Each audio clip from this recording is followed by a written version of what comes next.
నటి సిల్క్ స్మిత జీవిత చరిత్ర ఆధారంగా Silk Smitha the queen of the south అని చెప్పేసి ఒక సినిమా రిలీజ్ అవుతుంది. దీనికి టీజర్ కూడా వచ్చింది. ఈ టీజర్ కనుక చూసినప్పుడు మనకి ఇందిరాగాంధీ మరి ఒక పత్రిక చూస్తూ ఉన్నటువంటి సందర్భం కూడా మనకు కనపడుతుంది. అసలు ఇందిరాగాంధీకి సిల్క్ స్మితకి మధ్య ఉన్నటువంటి రిలేషన్షిప్ ఏంటి, ఇది ఎందుకు చూపించారు, అలాగే సిల్క్ స్మిత నిజ జీవితంలో జరిగిన సంఘటనలు ఏమిటి, ఆవిడ కష్టపడి ఎలా పైకొచ్చింది, అలాగే కష్టాలు ఎలా పడింది, తర్వాత కాలంలో చూసుకుంటే ఆమె మరణించిన తీరు, అది హత్య ఆత్మహత్య, ఇది కూడా ఇప్పటికీ కూడా తేలనటువంటి అంశం. ఈ ప్రేక్షకులకి కొద్దిమందికి మాత్రం చాలా విషయాలు తెలుసు, కానీ యువ జనరేషన్కి మాత్రం చాలా విషయాలు తెలియకపోవచ్చు. అయితే ఈ సినిమా చూసిన తర్వాత వాస్తవాలు వెలుగులోకి వస్తాయా, లేకపోతే కల్పిత కథ కూడా అందులో జోడించి మసాలా దట్టించి మరి నిజమైనటువంటి జీవితానికి దూరంగా సహజత్వానికి భిన్నంగా ఈ సినిమా తీస్తారా అని చెప్పి చాలామంది ఆసక్తిగా ఎదురు చూస్తున్నారు. అయితే ఈ వీడియో మీరు ఆశాంతం కూడా స్కిప్ చేయకుండా చూసినట్టయితే అసలు సిల్క్ స్మిత జీవితం ఏ విధంగా మలుపులు తిరిగిందో నాకు తెలిసిన విషయాలన్నీ కూడా మీకు చెప్తాను. ముందుగా మీకు కనుక కంటెంట్ కనుక నచ్చినట్టయితే మీరు లైక్ బటన్ ప్రెస్ చేయండి. అలాగే మీకు ఈ వీడియోస్ కనుక నచ్చినట్టయితే మీరు మీ ఫ్రెండ్స్కి రిలేటివ్స్కి షేర్ చేయండి. అలాగే బెల్ ఐకాన్ ప్రెస్ చేసి సబ్స్క్రైబ్ కూడా చేయండి. మీరు కనుక సబ్స్క్రైబ్ చేసి లైక్ చేసినట్టయితే మాకు నూతన ఉత్సాహం వస్తుంది. సబ్స్క్రైబర్స్ పెరిగినా లైక్లు చేసినా మేము కొత్త కంటెంట్ని ఇంకా తీసుకొచ్చి మీకు ముందు పెట్టేటువంటి ప్రయత్నం చేస్తాం. ఇది జర్నలిస్ట్ అందరికీ కూడా ఒక టానిక్ లాంటిది, అది మీరు చేస్తారని చెప్పి మనస్ఫూర్తిగా భావిస్తూ, సిల్క్ స్మిత యాక్చువల్గా ఏలూరు నుంచి వచ్చారు. వీడి పేరు అసలు పేరు కనుక చూసుకుంటే విజయలక్ష్మి. సినిమాలో చేరాలనేటువంటి ప్రయత్నం, ఎవరు గాడ్ ఫాదర్ అంటూ లేరు. చివరికి తల్లి కానీ ఆవిడ సోదరుడు కానీ ఎప్పుడు కూడా ఆవిడ పక్కన లేరు. ఆవిడ తమ స్వయంగా ఎదిగారు. అలా ఎదిగారంటే చివరికి ఛాయాదేవి అని చెప్పేసి 1980 దశకంలో అప్పటికి ఆవిడకి పెద్ద క్యారెక్టర్స్ లేవు, కొన్ని క్యారెక్టర్ ఆర్టిస్ట్గా చేస్తున్నారు. ఆవిడ దగ్గర టచ్అప్ గర్ల్గా జాయిన్ అయ్యారు. టచ్అప్ గర్ల్ అంటే చాలా చిన్న పోస్టు. అక్కడి నుంచి మొదలు పెట్టుకొని ఆవిడ నిర్మాతని కలవటం, దర్శకుని కలవటం, అలాగే సినిమాల్లోకి ఎంట్రీ అవ్వటం కూడా జరిగింది. ఇదంతా కూడా ఆవిడ స్వయం కృషితో పైకొచ్చిందే. చాలా చిన్న క్యారెక్టర్స్ నుంచి పెద్ద స్థాయి వరకు. చివరికి డిస్ట్రిబ్యూటర్లు ఎవరైనా సరే ఈమె పాటలు లేనిదే క్యారెక్టర్ లేనిదే సినిమా ఉండదు అనేటువంటి స్థాయికి వచ్చారు. అయితే ఈవిడ జీవితం ఏ విధంగా నడిచిందంటే ఆవిడ ధైర్య సాహసాలు చాలా ఎక్కువ. ఆవిడకి భయం అనేదే తెలియదు. దానికి మీకు ఒక ఎగ్జాంపుల్ చెప్తాను. జనరల్గా ఎవరైనా సరే వ్యాంప్ క్యారెక్టర్స్ వేసేటువంటి వాళ్ళు 2 పీసెస్ మాత్రమే డ్రెస్సెస్ ఉంటాయి. జయమాల కానీ జ్యోతిలక్ష్మి కానీ ఎవరైనా సరే వాళ్ళు షూటింగ్ అయిపోయిన తర్వాత మళ్ళీ ప్యాకప్ చెప్పేసి మళ్ళీ ఇది చేసేటంత వరకు సెలవు కలుపుకొని ఉంటారు. వాళ్ళు కెమెరా ముందుకు వచ్చినప్పుడు మాత్రం సెలవు తీసేసి వెళ్తారు. కానీ సిల్క్ స్మిత షూటింగ్లో ఉండేటప్పుడు ఈ 2 పీసెస్ డ్రెస్ ఉన్నప్పుడు కూడా సెలవు కప్పుకునేవాళ్ళు కాదు, కాలు మీద కాలేసుకొని కూర్చునేవాళ్ళు.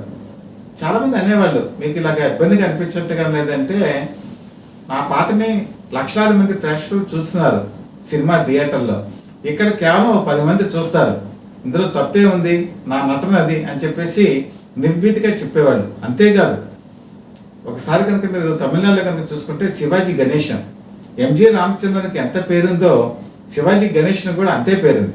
ఒకసారి షూటింగ్కి ఆయన చూడటానికి వచ్చినప్పుడు అందరూ లేచి నిలబడ్డారు, ఒక్క మనిషి మాత్రం లేవాలా, ఆవిడే సిల్క్ స్మిత కాలు మీద కాలేసుకుని కూర్చున్నారు. శివాజీ గణేశన్ ఫీల్ అయ్యారు, ఏంటి అమ్మాయి నన్ను వస్తే గౌరవించలేదా అని చెప్పి వెళ్ళిపోయారు. తర్వాత నిర్మాత వచ్చి అడిగినప్పుడు ఆవిడ ఒకటే సమాధానం చెప్పారు, నేను 2 పీసెస్ డ్రెస్ వేసుకున్నాను, కాలు మీద కాలేసుకుని కూర్చున్నాను, నాకు లేవటం అనేది నాకు ఇబ్బందిగా ఉంటుంది, పైగా నేనేమి శివాజీ గణేశన్ నాకు సినిమాల్లో నాకేం అవకాశాలు ఇప్పించలేదు, నేను నా స్వయం కృషితో పైకి వచ్చాను, నా పద్ధతి ఇది అని చెప్పి ఒక స్టేట్మెంట్ కూడా ఇచ్చారు. ఇది ఆ రోజు తమిళనాడులో పెద్ద వివాదాస్పదం. ఒక సిల్క్ స్మిత ఈ విధంగా ఒక ప్రముఖ నటుడిని అగౌరవపరుస్తుందా అని చాలా పత్రికలు విమర్శలు గుప్పించాయి. కానీ ఆవిడ దేనికి భయపడలేదు, దేనికి వెలవలేదు, ఎక్కడ కూడా క్షమాపణ కూడా చెప్పలేదు. అంటే ఇదంతా ఎందుకు చెప్పానంటే సిల్క్ స్మిత బేసికల్గా దేనికి భయపడరు. అలాంటి వ్యక్తి తన చివరి రోజుల్లో చివరి క్షణంలో ఆత్మహత్య చేసుకున్నారా అంటే ఎక్కడా కూడా నమ్మశక్యంగా అనేటువంటి పరిస్థితి ఉంటుంది. ఈరోజు వాళ్ళ సోదరుడు కానీ మిగతా వాళ్ళు కూడా చెప్తుంది ఏంటంటే అది ఆత్మహత్య కాదు, హత్య. కానీ ఆ రోజున పరిస్థితుల్లో మేము ఇనిషియేటివ్ తీసుకోకపోవడం వల్ల అది మేము ముందుకు వెళ్ళలేకపోయాం అని చెప్పేసి వాళ్ళు చెప్పడం జరుగుతుంది. మరి ఈ సినిమాలో అది ఎలా చూపించబోతున్నారు, వాస్తవాలు ఏ విధంగా బయటకు తీసుకొస్తారని కూడా ఆసక్తికరమైన పరిణామం.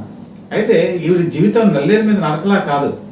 అటు తెలుగులో కానీ, తమిళంలో కానీ, కన్నడంలో కానీ, మలయాళంలో కానీ ఈవిడ చాలా సినిమాల్లో నటించారు. అలాగే ప్రేమలో కూడా చాలాసార్లు పడ్డారు. మొట్టమొదట ఇప్పుడు సూపర్ స్టార్ రజనీకాంత్ ప్రేమలో పడ్డారు, పెళ్లి చేసుకుందామని అనుకున్నారు. అనివార్య కారణాల వల్ల అది పెళ్లి కింద మారలేదు.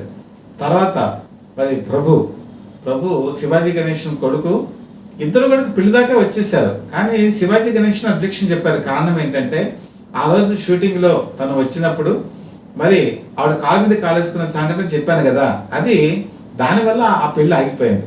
సో ప్రభుదేవతో మరి ఇదే బ్రేకప్ అయిపోయిన తర్వాత వినోద్ అని ఒక అతన్ని ప్రేమించింది. అతను వెనక కూడా కొన్ని వేషాలు వేశాడు, అది కూడా ఫెయిల్యూర్ అయిపోయింది. ఇలా ప్రేమలో పట్టడం, తర్వాత అది ఫెయిల్యూర్ అవ్వటం. దాంతో ఆవిడకి చదువు కూడా పెద్ద రాదు, ఏదో నామినల్ నాలెడ్జ్ మాత్రమే ఉంది. అలాగే మహానటి సావిత్రి లాగా ఫైనాన్షియల్ మేనేజ్మెంట్ తెలియదు. లెక్కలు ఏ విధంగా చూసుకోవాలి, వచ్చిన డబ్బు ఎంత, పోయే డబ్బు ఎంత, అది తెలియదు. నెక్స్ట్ కుటుంబం దగ్గర లేదు. తల్లి ఎప్పుడు దూరంగానే ఉండేది, తమ్ముడు దూరంగా ఉండేవాళ్ళు. ఒక విధంగా ఆవిడ డబ్బు సంపాదించే యంత్రంలా మారింది, కానీ సరైన గైడెన్స్ ఎవరు కూడా ఇవ్వలేదు. పైగా మిస్యూజ్ కూడా చేసుకున్నారని చెప్పి అంటారు. అంటే ఆవిడ కొంత సినిమాలు తీశారు. బ్రహ్మ గురించి వచ్చేప్పటికి బ్రహ్మాన్ని తర్వాత తారుమారని చెప్పేసి అది ఆల్ ఇండియా రేడియోలో కూడా నాటక కింద వచ్చింది. దాని సినిమా కింద తీసేటప్పుడు కూడా నిజంగా ఆ స్టోరీ తెలియని వాళ్ళైతే ఏం చేస్తారంటే కమర్షియల్గా ఎక్కదని చెప్పి చెప్తారు, కానీ ఎవరు చెప్పలేదు. సినిమా తీసి చాలా డబ్బులు పోగొట్టుకున్నారు. అలాగే కొంతమందికి ఫైనాన్స్ చేసి డబ్బులు పోగొట్టుకున్నారు. అలాగే మేనేజ్మెంట్ సరిగా తెలియకుండా డబ్బులు ఖర్చు పెట్టి డబ్బులు పోగొట్టుకున్నారు. సంపాదించిన ఆస్తి అంతా కూడా చాలా వరకు కరగబెట్టుకొని చివరి క్షణంలో ఆవిడ మరి ఏ పాత్రైనా చేయడానికి సిద్ధం అనేటువంటి ఒక పరిస్థితి కూడా వచ్చారు. అయితే ఈ పరిస్థితి కనుక చూసుకుంటే ఉన్నత స్థాయికి వెళ్ళేటువంటి సిల్క్ స్మిత చివరి క్షణానికి వచ్చేప్పటికి డబ్బులు లేనటువంటి పరిస్థితి ఎదుర్కొందా అంటే కొంతమంది ఏమంటారంటే నగలు ఉన్నాయి, కానీ ఆవిడకి ఒక నైరాశ్యం వచ్చేసింది, సమాజం మీద విరక్తి పుట్టింది. తను ఇంత సంపాదించింది, ఎవరు కూడా ప్రేమించడం తను చూసి ప్రేమించట్లేదు అని, పైగా సున్నిత మనస్కురాలైనా ధైర్యం తెగువ చూపించినా కూడా చివరి క్షణంలో ఆవిడ ఒక రకమైన వేదనకి గురైంది అని అంటారు. ఆ వేదన ఏంటి, ఎందుకు గురైంది, ఇది కూడా బయటికి చాలా వరకు కారణాలు తెలియరాలేదు. ఒక విధంగా చెప్పాలంటే సిల్క్ స్మిత జీవితం ఎవరికి తెలియనటువంటి ఒక పుస్తకం. ఈ పుస్తకంలో చదవని పేజీలు ఎన్నో ఉన్నాయి, ఎన్నో చీకటి కోణాలు కూడా ఉన్నాయి. ఎంతోమంది ఆమె జీవితంతో ఆడుకున్నాను కూడా ఒక అపప్రద కూడా ఉంది. అది అపప్రద నిజమా కూడా చాలా మందికి తెలియదు. ఆవిడ సినిమా రంగంలో చేసినటువంటి ప్రయోగాలు కానీ, ఆమెను చూసి గురువు తొలగినటువంటి ఇన్సిడెంట్స్ ఎన్నో ఉన్నాయి.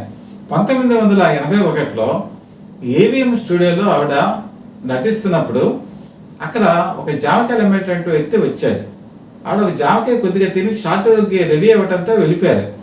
అప్పుడు అతను దాన్ని వేలకి పెడితే ఎంత 81లో 750 రూపాయలకి ఆ జామకాయ కొనుక్కున్నారు. అంటే సిల్క్ స్మిత కొన్నటువంటి జామకాయ మేము తింటే మేము అదృష్టవంతులు అని చెప్పేసి అప్పట్లో 750 రూపాయలు అంటే 81లో ఇప్పుడు వాల్యూ ఎంతో ఆలోచించండి. అంత పిచ్చి అభిమానుల్లో ఉండేది.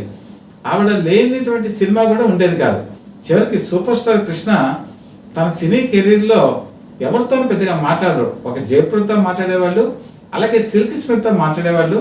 సిల్క్ స్మిత్తో డ్యాన్స్ చేయాలంటే కృష్ణ చాలా ఉత్సాహం చూపించేవాడు. ఉదాహరణకి రౌడీ అన్నయ్య ఆ సినిమాలో అయితే తనతో సిల్క్ స్మిత్తో సాంగ్ ఉండాలని పట్టుకోబట్టి కూడా ఆయన ముందుకెళ్ళారు. ఇది కూడా చాలా మందికి తెలుసు. అలాంటి సిల్క్ స్మిత ఎంతో మందిని ఆకర్షించింది, ఎంతో మందికి ఆరాధ్య దేవత అయింది. తనకు సినిమా రంగంలో ఎదురు లేదనుకుంది, ఎదురు లేని చోటే చతికిల పెట్టినటువంటి పరిస్థితి కూడా వచ్చింది. చివరికి సినిమా వేషాల గురించి ఆశగా ఆతృతగా ఎదురు చూసినటువంటి సందర్భాలు కూడా ఉన్నాయి. కానీ ఇవన్నీ కాదు, ఏదో తెలియనటువంటి అదృశ్య శక్తి ఆమె మీద పనిచేసింది. అదే ఆమె మరణానికి కారణమైంది. ఇది ఇప్పటికీ కూడా ప్రపంచానికి ఎవరికీ కూడా తెలియదు. ఒకవేళ తెలుసుకునే అవకాశం కూడా మిస్ అయిపోయింది. యాక్చువల్గా ఆవిడ తను చనిపోయే ముందు ఒక గంట ముందు దాదాపు ఇప్పటి ప్రముఖ సినీ నటి అనురాధకి ఫోన్ చేసింది. నేను కొన్ని విషయాలు చెప్పాలనుకుంటున్నాను, మీ ఇంటికి వద్దామా లేదా మా ఇంటికి రాని కూడా పిలిచింది. కానీ కొన్ని అనివార్య కారణాల వల్ల రేపు మార్నింగ్ వస్తానని చెప్పి అనురాధ చెప్పారు. ఆవిడ కూడా మంచి డాన్సర్. కానీ ఆవిడ మార్నింగ్ లేచి తెలిసిన విషయం ఏంటంటే అప్పటికే రాత్రి ఆమె చనిపోయింది. నిజంగా కనుక అనురాధ ఆమె ఇంటికి వెళ్ళినా లేకపోతే సిల్క్ స్మిత అనురాధ ఇంటికి వెళ్ళినా అవి ఎందుకు ఆత్మహత్య చేసుకోవటానికి పురుకుల్పింది అని చెప్పేదేమో, కానీ అవకాశం మిస్ అయిపోయింది. మరి ఈ సినిమా ద్వారా నిజమైన విషయాలు బయటకు వస్తాయా, చరిత్ర పునరావృతంగా అవుతుందో లేకపోతే ఇది కూడా మామూలుగా కల్పిత కథలాగా జరిగి ముగుస్తుందో ప్రేక్షకులు ఎదురు చూస్తున్నారు. వాస్తవాలు బయటకు రావాలని మాత్రం కోరుకుంటున్నారు.